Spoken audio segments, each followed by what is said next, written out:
And then let's move to rooms. See, this one gets fun. So I don't know if that camera can see my rooms, but they are very close to the kit, which is very weird, but this room is not very big.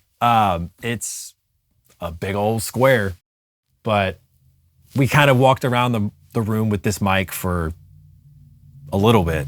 I've tried it up in this corner. I've tried it here. I've tried it on the floor. I've tried it in this storage room. I've tried it everywhere. And this is just kind of where it wants to live and where I've kind of felt like it captures the kit the best. And then I can affect it the best to let it sound like a room mic. But let's give it a listen and let's talk about it.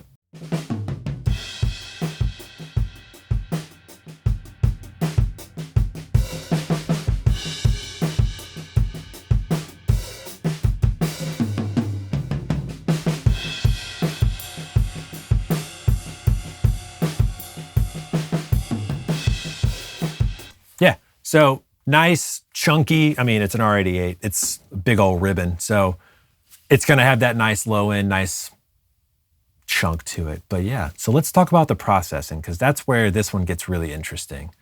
So coming down, I'm trying to remember. Okay, no. Yeah, I only have this, oh, I don't have it labeled, that's why. So I have this one starting on this Empirical Labs Fatso.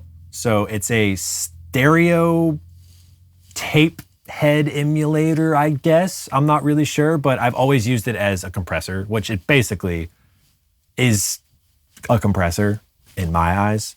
But that's the way I use it. So it's super aggressive and it can really mangle a source quickly. So you have to be really careful with it. But yeah, I probably got it hitting on the meters to about 5 dB. I think it's -5, but yeah, I'm just trying to give it a little more life because this room is so dead and it's so tight that without it kind of just sounds a little flat and you're gonna have to do that after. And it's fun to play with exciting sounding rooms and to help it lift and sound cool.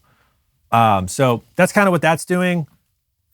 It's doing a bit of heavy lifting, but it's not so much that it's unusable. Then I also have it going down to 3 and 4 on the transient designer. So that is actually very important. That's what's making the room sound bigger. That's a trick that I forgot which engineers taught me that, probably Mitch Furr, because he's a genius. But yeah, so I take the attack.